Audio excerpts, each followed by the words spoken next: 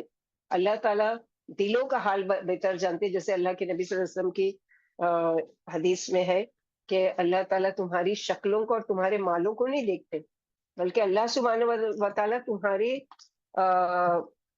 دلوں کو دیکھتے ہیں، تمہارے تقوی کو دیکھتے ہیں کہ کون ہے جو اس چیز کے لیے وہ کرتا ہے. تذکرہ یعنی قرآن یا سورت یا مساوات، تبلیغ و نصیحت ہے.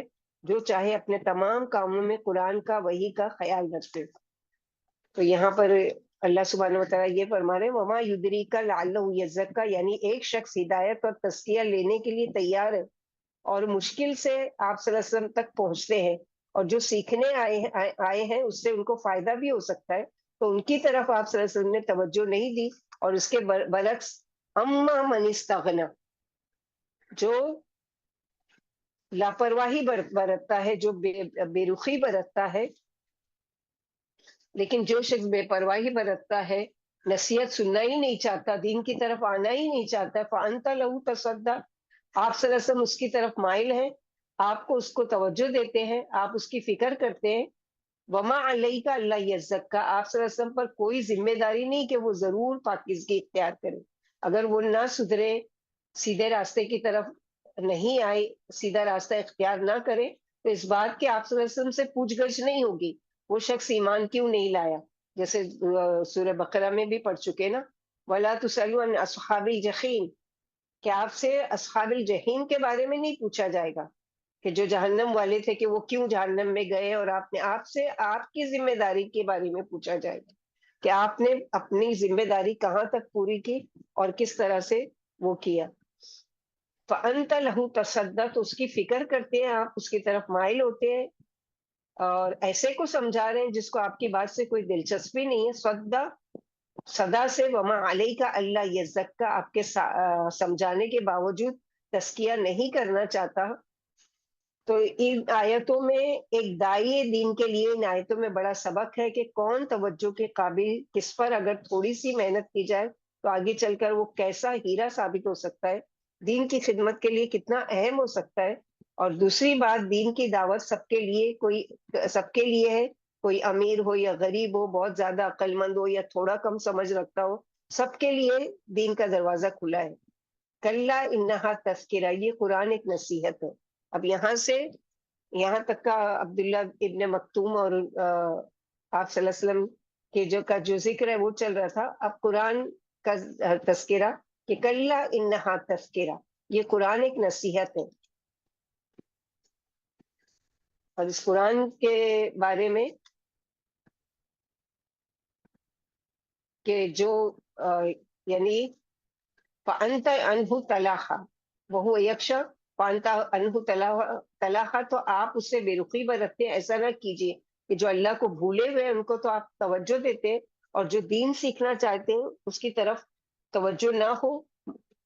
تو مخلص کو چھوڑ کر معاندین کی طرف آپ توجہ دیتے ہیں. یہ اللہ کا دین ہے، جو چاہے اس سے فائدہ اٹھائے، جو نہ قبول کرے وہ اپنا ہی نقصان کرے گا. ہرگز نہیں، یہ تو ایک نصیحت ہے. فمن شاء ذکرہ، جس کا جی چاہے نصیحت حاصل کرے، یعنی اس کو یاد کرے، اس پر عمل کرے. اللہ کے نزدیک قیمتی انسان وہ ہے جس کے اندر خشیت ہو، خواہ بظاہر وہ دنیا کی شان و شوکت نہ بھی رکھتا ہو، دنیاوی اعتبار سے اس کی حیثیت چاہے بڑی نہ بھی ہو.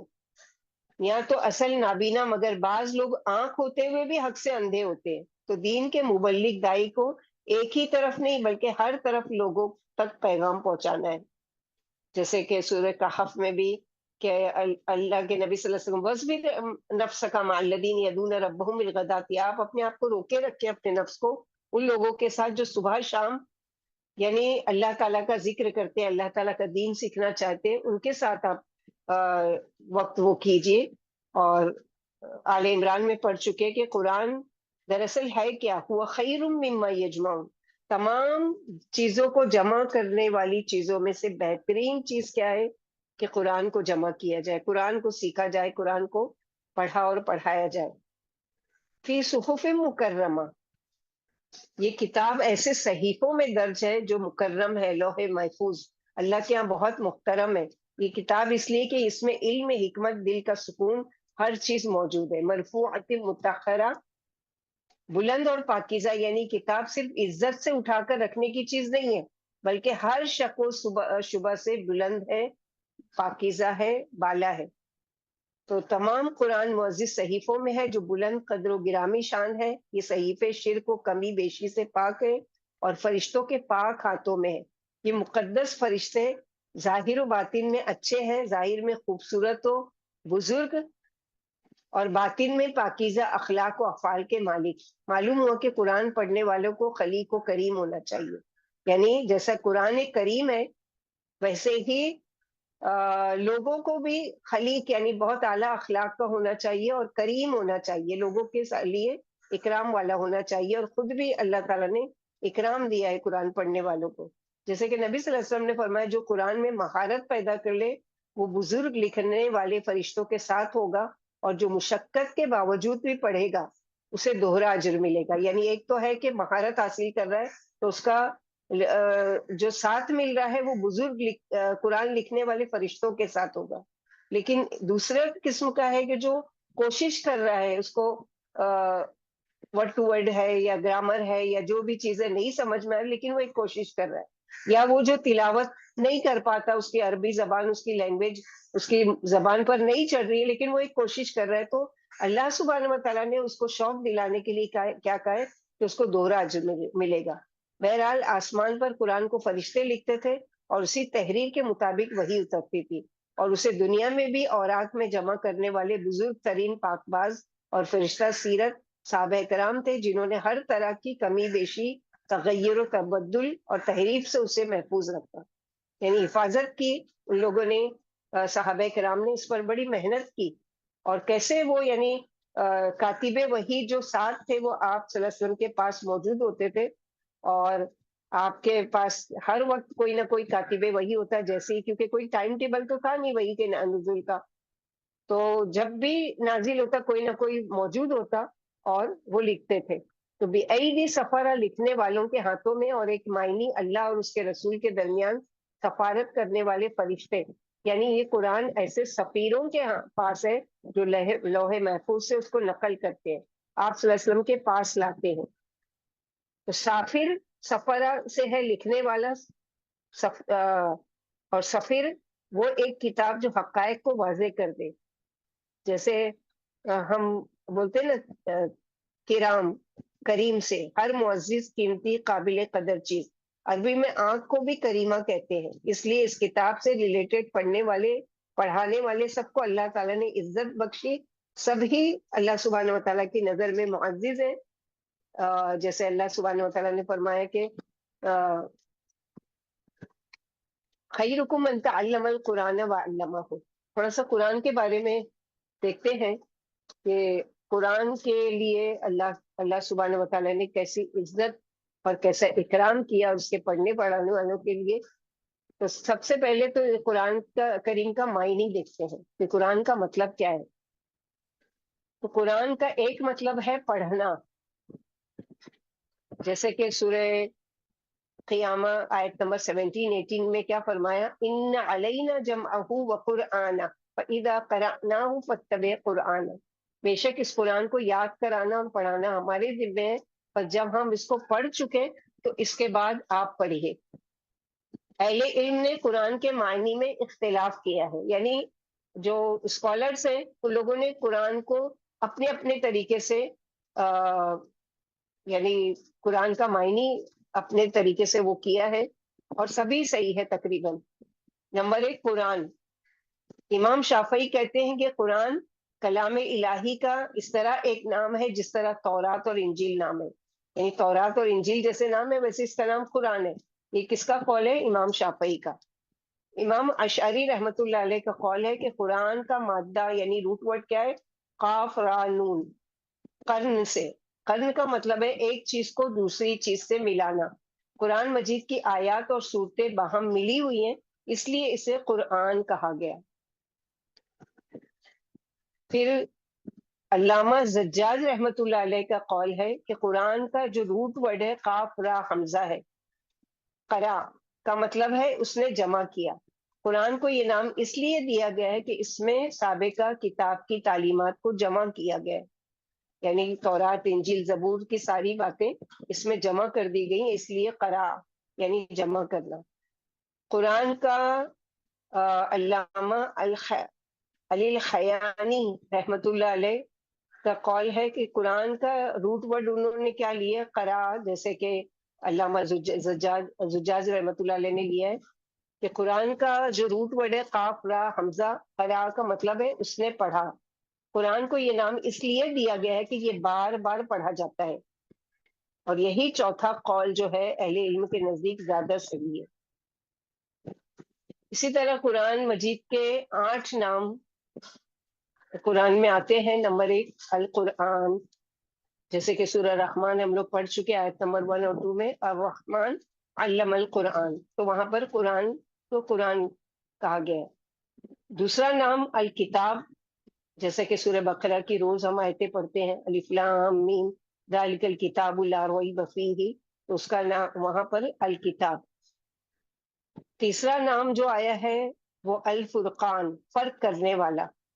سورہ فرقان آیت نمبر 1، تبارک الذی نزل الفرقان علی عبدہ لیکون للعالمین نذیرا، برکت والی ہے وہ ذات جس نے اپنے بندے پر فرقان نازل فرمایا تاکہ سارے جہان والوں کے لیے خبردار کرنے والا۔ نمبر 4 اس کا نام قرآن الذکر، نصیحت۔ سورہ ہجر آیت نمبر 9 میں ہم لوگ پڑھ چکے، انا نحن نزلنا الذکر وانا لہ لحافظون۔ پانچواں اس کا نام ہے التنزیل، نازل شدہ۔ اس کا ثبوت کہاں ملتا ہے؟ سورہ شعراء آیت نمبر 192 میں، وَإِنَّهُ لَتَنزِيلُ رَبِّ الْعَالَمِينَ، بے شک یہ نازل کرتا ہے رب العالمین کی طرف سے۔ چھٹا اس کا نام ہے الحق، حق اور سچ۔ سورہ سجدہ آیت نمبر 3 میں، ام یقولون افتراہ بل هو الحق من ربک لتنذر قوما ما اتاهم من نذیر من قبلک لعلهم یهتدون، کیا یہ لوگ کہتے ہیں کہ محمد صلی اللہ علیہ وسلم نے قرآن مجید خود گھڑ لیا ہے؟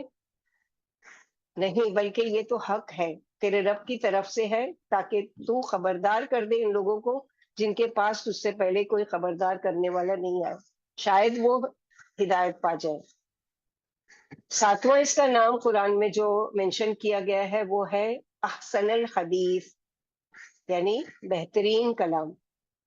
سورہ زمر آیت نمبر 23 میں اللہ تعالیٰ فرماتے ہیں، اللہ نزل احسن الحدیث، اللہ تعالیٰ نے بہترین کلام نازل فرمایا۔ آٹھواں نام ہے اس کا برہان، یعنی واضح دلیل۔ سورہ نساء آیت نمبر 174 میں اللہ تعالیٰ فرماتے ہیں، یا ایھا الناس قد جاءکم برہان من ربکم وانزلنا الیکم نورا مبینا، اے لوگوں تمہارے پاس تمہارے رب کی طرف سے واضح دلیل آ گئی اور ہم نے تمہاری طرف صاف راستہ دکھانے والا نور یعنی قرآن بھیج دیا۔ اسی طرح یہ سب تو قرآن کے نام ہے جو قرآن کے ہی لیے صرف استعمال کیے گئے ہیں، 8 نام۔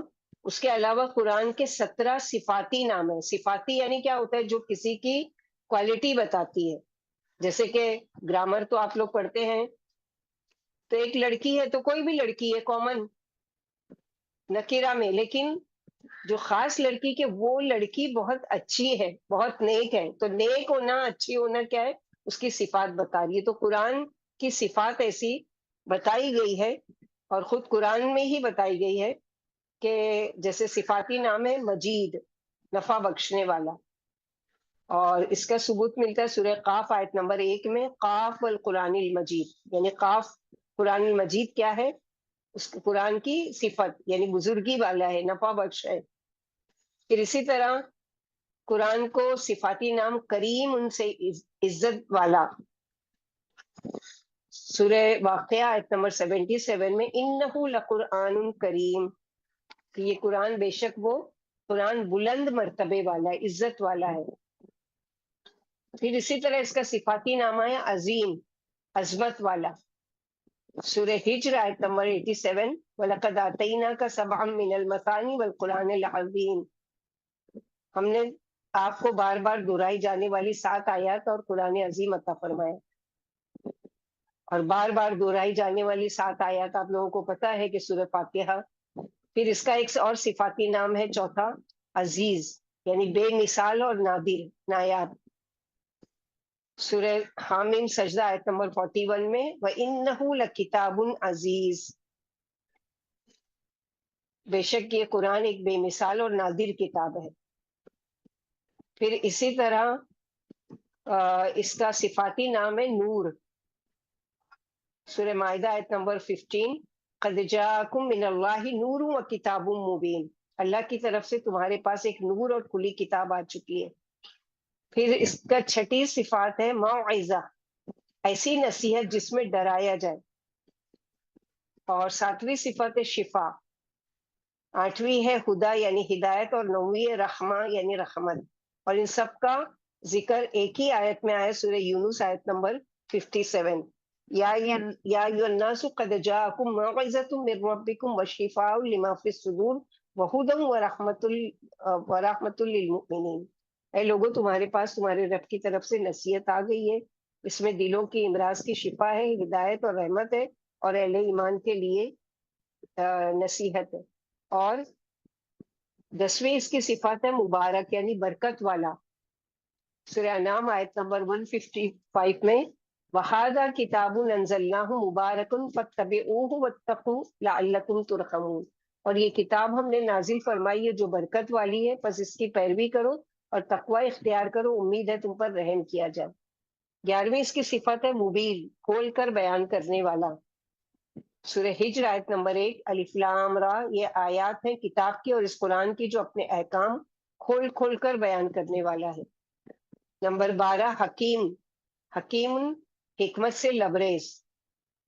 13 ہے علی بلند مرتبہ، اور ان دونوں کا ذکر سورہ زخرف آیت نمبر 3 اور 4 میں آیا ہے، انا جعلناہ قرآنا عربیا لعلکم تعقلون وانہ فی ام الکتاب لدینا لعلی حکیم، ہم نے اس قرآن کو عربی زبان میں بنایا ہے تاکہ تم لوگ اسے سمجھو، اور یہ ام الکتاب یعنی لوح محفوظ میں درج ہے جو ہمارے ہاں بلند مرتبہ اور حکمت سے لبریز کتاب ہے۔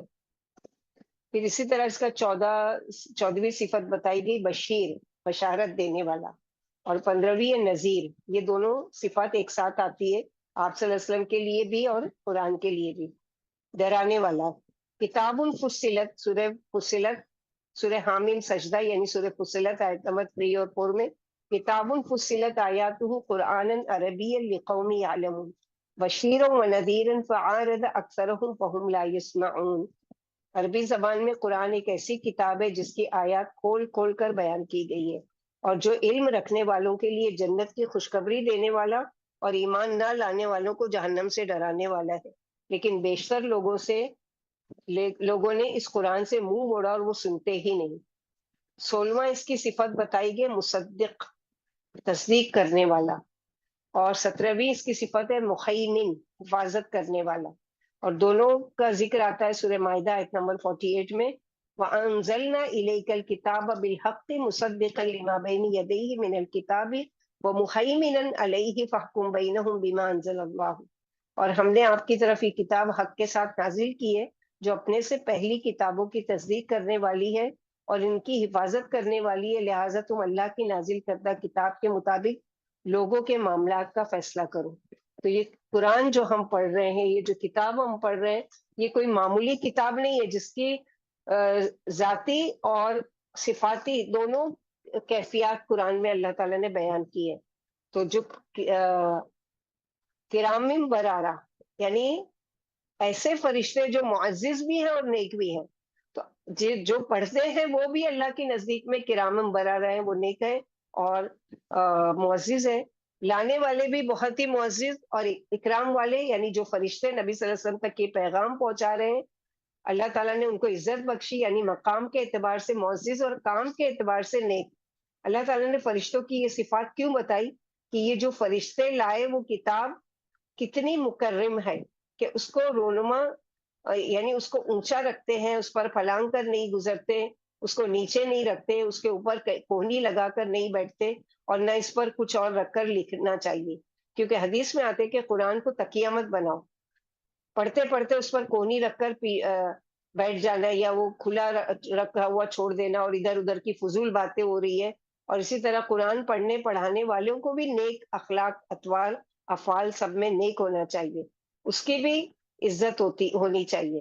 کرامم برارہ، اس کی بھی عزت ہونی چاہیے. جو شخص دنیا میں قرآن کی خدمت کرے کسی بھی طرح سے وہ اللہ کے ہاں معزز ہے، اور عام انسانوں کو بھی اس کی عزت کرنی چاہیے، شخصیت پرستی کے لیے نہیں بلکہ اس لیے کہ وہ قرآن کا حاصل ہے، خادم ہے، اور اپنے آپ میں ایک آنر سمجھے، اپنے آپ کو ایک عزت والا سمجھے.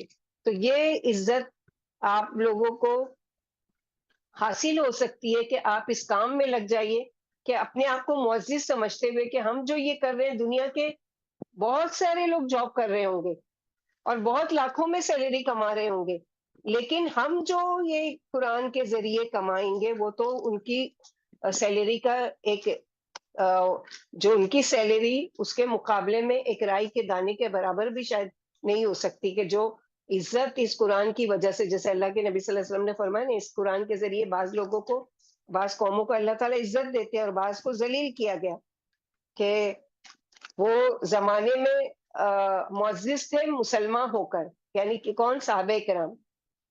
اور تم دنیا میں خوار ہوئے تاریخ قرآن ہو کر، یعنی تم نے قرآن کو چھوڑ دیا، آج قرآن سے تم نے منہ موڑ لیا اور قرآن کو بس قسم کھانے کی چیز سمجھا ہوا ہے، یا قرآن کو بس اتنی معزز ہے کہ اس کو ہاتھ لگانا بھی نہیں گوارا سمجھتے کہ سال بھر میں ایک دفعہ اس کو ہاتھ لگانا یا اس کی تلاوت کرنا اور یہ ساری چیزیں. تو اللہ سبحانہ و تعالیٰ یہاں پر اسی کا ذکر کر رہے ہیں کہ قرآن کوئی معمولی چیز نہیں ہے. ہم لوگوں نے اتنی ڈیٹیل میں قرآن کی ذاتی اور صفات کیوں پڑھی کہ ہم کو خود احساس ہو کہ ہم جو کام کر رہے ہیں وہ کتنا بہترین ہے تمام کاموں میں سے، جس کے لیے ہوا خیر مما یجمعون، اور جو اس کو جمع کر کے اپنے سینے میں جائے گا تو اس کے لیے تو قبر، جو اگلا ذکر آ رہا ہے قبر کا، تو اس کو قبر میں بھی عزت دیں گے اللہ تعالیٰ. یہ خود قرآن ایک خوش شکل میں آ کر آپ کا دوست، آپ کا آنیس، آپ کا وحشت کا ساتھی بنے گا قبر میں.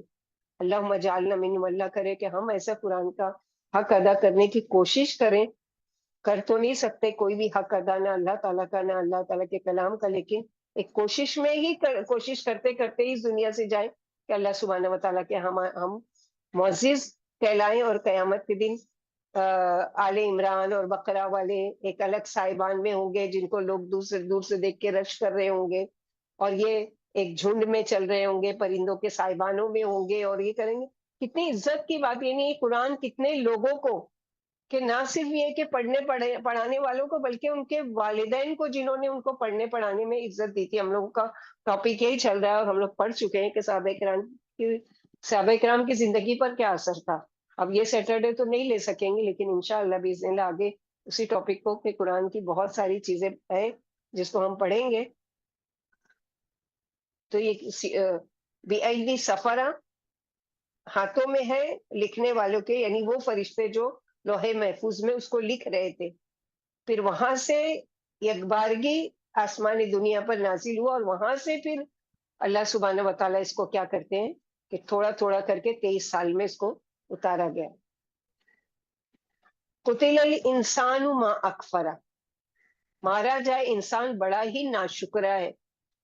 یعنی اتنی بڑی اللہ نے نعمت بھیجی اور وہ اس کی قدردانی نہیں کرتا، اس سے غافل ہے، لعنت کے لیے ہے. یعنی قتلہ کیا ہے کہ عربی محاورہ ہے، ماضی کا صیغہ ہے، ماضی مجہول، جیسے رضی اللہ عنہ، اللہ اس سے راضی ہو گیا. تو قتلہ مارا جائے بد دعا کے سینس میں استعمال ہوتا ہے. اکفرا تعجب سے، یعنی کتنا ناشکرا ہے. یعنی اللہ سبحانہ و تعالیٰ نے اتنی بڑی اس کو نعمت دی اور وہ اس سے منہ موڑتا ہے، اللہ کی اس کتاب سے، اس نصیحت سے منہ موڑتا ہے، اس کو چھوٹی چیز سمجھتا ہے، اس کی طرف توجہ نہیں دیتا ہے، اس کو اہمیت نہیں دیتا ہے. اب انسان کو اس کی اوقات یاد دلائی جا رہی ہے.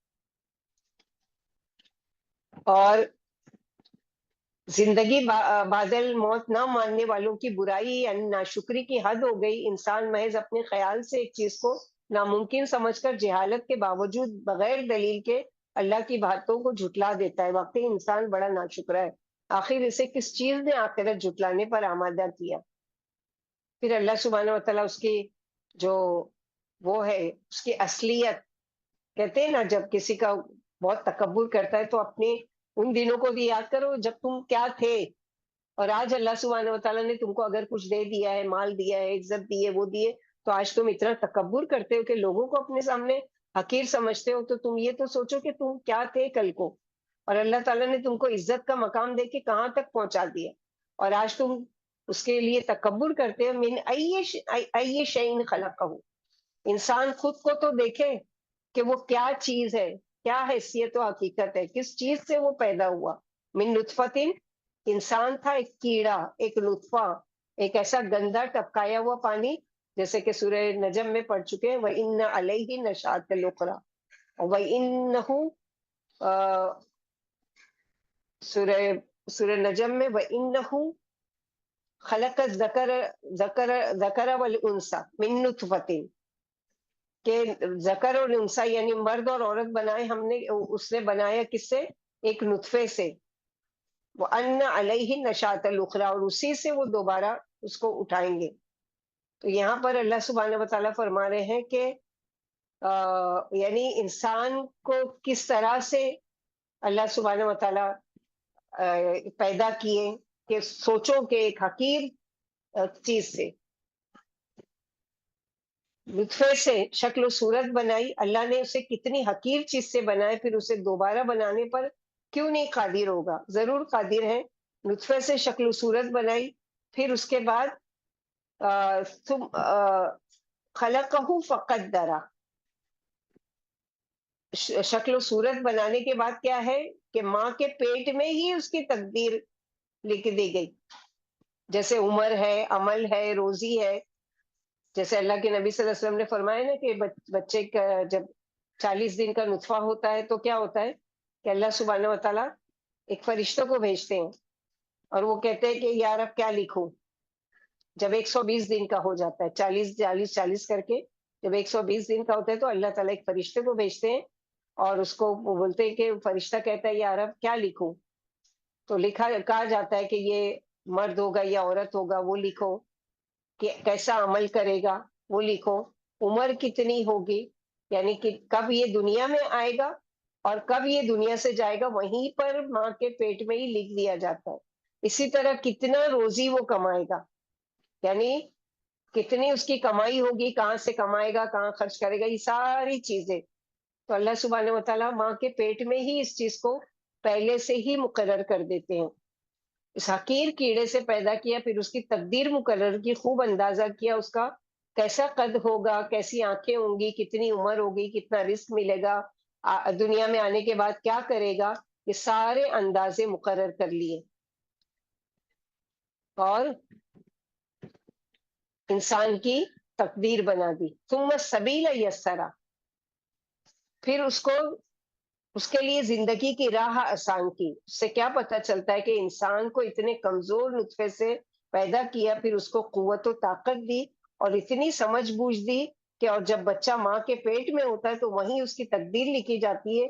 یعنی وہ کتنی چھوٹی سی جگہ پر سکڑا ہوا ہوتا ہے کہ آج اس حالت میں تھوڑی دیر بھی اگر ہم کو پکڑ کے ہاتھ پیر باندھ کے بٹھا دیا جائے تو ہم نہیں بیٹھ سکتے. لیکن کئی مہینے یعنی 9 مہینے تک بچہ ٹانگیں سکیڑے رہتا ہے، مگر دنیا میں آتا ہے تو ٹانگیں اس طرح پھیلاتا ہے کہ پھر اس کو سمیٹتا نہیں ہے، واپس جانا نہیں چاہتا یہاں سے. تو اللہ سبحانہ و تعالیٰ یہاں پر یہی بتا رہے ثم السبیل یسرا. تو سبیل یسرا کے 2 راستے مراد ہیں. نمبر 1 ماں کے پیٹ سے باہر آنے کا راستہ، کہ غور تو کرو کہ اتنی چھوٹی سی جگہ سے اتنا بڑا بچے کا سر ہوتا ہے، اس کی باڈی ہوتی ہے، اس کے ہاتھ پیر ہوتے ہیں، ہڈیاں ہوتی ہیں، سب کچھ، اور وہ اتنی آسانی سے، آسانی تو خیر نہیں ہوتی ہے، ہر ماں کو تکلیف ہوتی ہے. اسی لیے اللہ سبحانہ و تعالیٰ نے ماں کا درجہ 3 گنا زیادہ رکھا ہے کہ کتنی تکلیف سے. لیکن حیرت کی بات ہے کہ اتنی چھوٹی سی جگہ سے کیسے، یعنی امپاسبل ہے کوئی ایسی کوئی چیز گزار کے دکھا سکے. کہ ایک پورے انسان کو ایک چھوٹی سی جگہ سے، لیکن اللہ سبحانہ و تعالیٰ کیسی حکمت کے ساتھ اس کو دنیا میں لاتے ہیں. تو تم سبیلا یسرا کا ایک معنی ہے کہ ماں کے پیٹ سے باہر آنے کا راستہ کتنا تنگ تھا. اللہ تعالیٰ نے کتنے تنگ راستے سے اس کو دنیا میں لائے ہیں. اور دوسرا معنی ہے ثم سبیلا یسرا کا کہ خیر اور بھلائی کا راستہ، یعنی یہ بھی دکھا دیا دنیا کو کہ دنیا میں آنے کے بعد وہ خیر کا راستہ اختیار کرتا ہے یا بھلائی کا راستہ اختیار کرتا ہے یا پھر نافرمانی کا راستہ اختیار کرتا ہے. جیسے سورہ دہر، سورہ انسان میں ہم لوگ پڑھ چکے ہیں انا ہدیناہ السبیل اما شاکرا و اما کفورا. ہم نے دونوں راستے اس کو دکھا دیے، ہدایت کے بھی راستہ دکھا دیا اور گمراہی کا بھی راستہ. اب چاہیے کہ وہ انا ہدیناہ السبیل اما شاکرا و اما کفورا، چاہے کہ وہ شکر گزار بنے، یعنی یہ ساری چیزوں کو اس کی اوقات یاد دلائی جا رہی ہے، اس کی اصل حقیقت یاد دلائی جا رہی ہے، اس کے نکلنے کا راستہ یاد دلایا جا رہا ہے کہ انسان سوچے تو صحیح اور ان ساری چیزوں پر غور و فکر تو کرے، اور اس کے بعد کیا ہے، غور و فکر کرنے کے بعد اللہ کا شکر ادا کرے اور اللہ سبحانہ و تعالیٰ کا شکر ادا کرے، ناشکری نہیں کرے. پھر اس کے بعد کیا کیا، ثم اماتہ فاقبرہ، پھر اللہ اس کو موت دیتے ہیں واپسی، پھر اس کو قبر میں ڈالا جاتا ہے. یہاں ایک عام بات ہے کہ ہر شخص کی قبر ہوتی ہے. قبر مٹی کا ڈھیر بھی ہو سکتا ہے یا چھوٹی سی کوٹری بھی ہو سکتی ہے، بلکہ قبر وہ جگہ ہے جہاں انسان مرنے کے بعد زمین میں جاتا ہے، چاہے وہ چند فٹ کی ہو یا چند میل میں ہو، پوری زمین میں پھیل جائے. تو اللہ سبحانہ و تعالیٰ نے قبر کا بھی ذکر کیا اور قبر کے عذاب کا بھی ذکر کیا. جیسے بعض لوگ جو ہے انکار کرتے ہیں اور قرآن میں ہیلے بہانے ڈھونڈتے ہیں کہ قبر کے عذاب کا کہاں ذکر ہے، تو قبر کے عذاب کا بھی ذکر ہے اس میں. قبر کا مطلب کسی چیز کو چھپانا یا دفن کرنا. سورہ مائدہ آیت نمبر 31 میں ہم لوگ پڑھ چکے. سب سے پہلی قبر جو زمین پر بنائی گئی وہ کس کی تھی، کہ حابیل کی، کہ فبعث اللہ غرابا یبحث فی الارض لیریہ کیف یواری سوءۃ اخیہ. پھر اللہ تعالیٰ نے ایک کوا بھیجا جس نے زمین کھودی تاکہ قابیل کو دکھائے جس نے قتل کیا تھا اپنے بھائی کو، کہ وہ اپنے بھائی کی لاش کو کیسے چھپا سکتا ہے. تو سب سے پہلی قبر بھی کھودنے کا طریقہ اللہ سبحانہ و تعالیٰ نے انسان کو سکھایا. کیسے، کہ 2 کووں کو بھیجا، ان بھائیوں کی طرح ان لوگ دونوں بھی آپس میں لڑے اور اس نے ایک کوے کو مار ڈالا، اور مارنے کے بعد اپنی چونچ سے اس نے زمین کو کھودا. کھودنے کے بعد اتنا گہرا وہ کیا کہ اس میں اس کو ڈالا اور مٹی برابر کر دیا. جب یہ دیکھا قابیل نے تو کہنے لگا کہ ہائے افسوس، یعنی میں اس سے غراب سے بھی، غراب کوے کو کہتے کہ غراب سے بھی زیادہ گئے گزرا ہو گیا، کہ اس کو تو اللہ تعالیٰ نے یہ سمجھ دی، عقل دی کہ یہ کر چکا، اور میں بیٹھ کے سوچ رہا ہوں کہ اب اپنے بھائی کی لاش کو کیا کروں. سورہ عبس کی آیت نمبر 21 میں اللہ تعالیٰ کا ارشاد ہے فَأَقْبَرَهُ. عرب لوگ کہتے ہیں اقبرت الرجل، یعنی میں نے آدمی کو دفن کیا. جب کوئی آدمی کہے کہ میں نے اس کے لیے قبر بنائی اور اسے قبر میں ڈالا تو اس کا مطلب ہے میں نے اس کو دفن کیا. اور قبر کی زندگی کو برزخ یعنی پردے کی زندگی یا عالم برزخ بھی کہا جاتا ہے. سورہ مومنون آیت نمبر 100 میں اللہ تعالیٰ فرماتے ہیں وَمِن وَرَائِهِمْ بَرْزَخٌ إِلَى يَوْمِ يُبْعَثُونَ. ان سب مرنے والوں کے پیچھے ایک پردہ حائل ہے اس دن تک کے لیے جب وہ قبروں سے اٹھائے جائیں گے.